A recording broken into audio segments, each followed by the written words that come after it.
Party నేతలను సమన్వయం చేసుకుంటూ సమిష్టి నిర్ణయాలతో బీజేపీని అధికారంలోకి తెస్తా ఉంటున్నారు తెలంగాణ కాషాయ దళం కొత్త సారథి రామచంద్రరావు.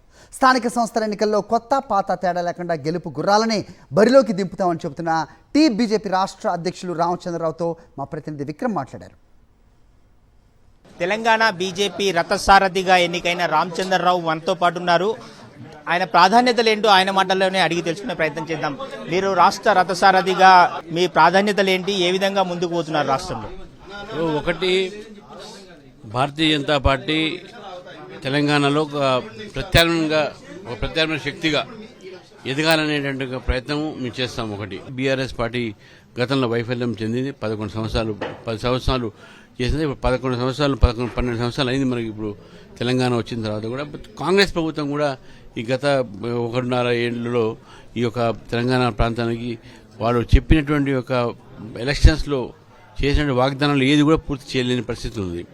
కాబట్టి ప్రజలు ఈ రెండు పార్టీలు కూడా దగా చేసింది, ఈ రెండు పార్టీలు కూడా మాకు వ్యతిరేకం చేసింది అనేటువంటి భావనతో ఈరోజు ప్రజల్లో కొత్త పార్టీ వైపు చూస్తూ ఉన్నారు. అది బీజేపీ. కాబట్టి బీజేపీకి ఆదరణ పెరిగింది. మనం ఈ 2 ఎమ్మెల్సీస్ గెలిచాము. అదేవిధంగా మా ఏవిఎన్ రెడ్డి గారు గతంలో గెలిచారు. ప్రజలు, మేధావులు, అదేవిధంగా యువకులు మా వైపు చూస్తూ ఉన్నారు. డెఫినెట్గా భారతీయ జనతా పార్టీ మొట్టమొదటి నా లక్ష్యం ఏంటంటే అందరినీ కలుపుకోపోయి ముందు తీసుకుపోయి కార్యకర్తలని అందరూ కూడా కదిలించి ఈ 3.5 సంవత్సరాలు అహోరాత్రులు కష్టపడి తెలంగాణలో ఒక రాజకీయ శక్తిగా అధికార దిశలో అందరం కూడా ప్రయాణించాలని చెప్పేసి నా మొట్టమొదటి ఈ ప్రణాళిక ఉంటుంది. ఇప్పుడు నేను ఛార్జ్ తీసుకోలేదు.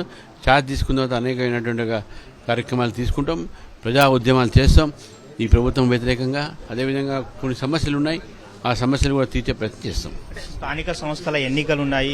క్షేత్రస్థాయిలో కొన్ని జిల్లాల్లో బలమైన క్యాడర్ లేదు.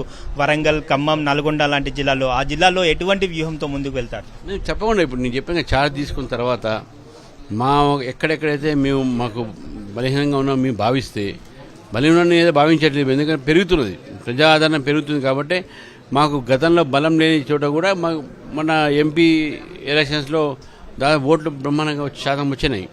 సో మీరు చెప్పిన 3 జిల్లాల్లో కూడా మాకు బాగా ఓటు శాతం పెరిగింది. కాబట్టి దాన్ని ఆధారం తీసుకొని ఇంకా పార్టీని ముందు తీసుకునే ప్రయత్నం చేస్తాం. స్థానిక ఎన్నికలు అనేది మాకు ఛాలెంజ్. స్థానిక ఎన్నికలు డెఫినెట్గా బీజేపీ ఫస్ట్ టైం, ఇంతకుముందు ఏదో పోటీ చేస్తుండే, కానీ ఈసారి బీజేపీ స్థానిక సంస్థల్లో వార్డు మెంబర్ టు మొత్తం జడ్పీటీసీ దాకా, ఇటు మున్సిపాలిటీస్ కానీ, మున్సిపల్ కార్పొరేషన్లు కానీ, కార్పొరేటర్స్ కానీ, కౌన్సిలర్స్ కానీ మేము పోటీ చేస్తాం. మాకు మంచి ఫలితాలు వస్తాయి అనేది మేము భావిస్తా ఉన్నాం. నేను ప్రజలను కూడా కోరుతా ఉన్నాను, మీరు 2 పార్టీలకు అవకాశం ఇచ్చారు, ఒకసారి బీజేపీకి అవకాశం ఇవ్వండి. అంటే నేతల మధ్య సమన్వయం ఎలా చేసుకుంటారు, అదేవిధంగా ఆధిపత్య పోరుకు ఎలా చెక్ పెట్టబోతున్నారు? ఆధిపత్యం పోరు అనేది పార్టీలో ఉండదు. అది సమగ్ర కలెక్టివ్ లీడర్షిప్తోనే మేము పోతాము. ఏది కూడా మాకు అంటే ఇవన్నీ కూడా ఏంటంటే ప్రచార సాధనాల ద్వారా ఏదో ఎవరైనా అంత క్రమశిక్షణతో పార్టీ యొక్క సమగ్ర నాయకత్వంతో ఏ నిర్ణయమైనా సరే కలిసి తీసుకునేటువంటి నిర్ణయము, ఆ నిర్ణయంతోనే పార్టీని ముందుకు తీసుకుపోతాం. బీజేపీ, బీఆర్ఎస్ ఒకటేనని కాంగ్రెస్ ప్రచారం చేస్తుంది. మరోవైపు కాంగ్రెస్, బీజేపీ కలిసి పనిచేస్తున్నాయని చెప్పి బీఆర్ఎస్ ఆరోపణ చేస్తుంది. దీన్ని ఏ విధంగా తిప్పికొట్టబోతున్నారు? వాళ్ళ ప్రచారాలు వాళ్ళిద్దరు తెలుసుకోవాలి ఎవరు కరెక్ట్ అని చెప్పేసి. వాళ్ళకి లైట్ డిటెక్టర్స్ పెట్టాలి. ఇప్పుడు మొత్తమే చూసుకోవచ్చు, పార్టీని రాష్ట్రంలో పూర్తి స్థాయిలో బలోపేతం చేస్తామని చెప్పి, అదేవిధంగా త్వరలోనే ఛార్జ్ తీసుకోబోతున్నట్లు రామచంద్రరావు చెప్తున్నారు. వీడియో జర్నలిస్ట్ సుధీర్ విక్రమ్, సాక్షి టీవీ, హైదరాబాద్.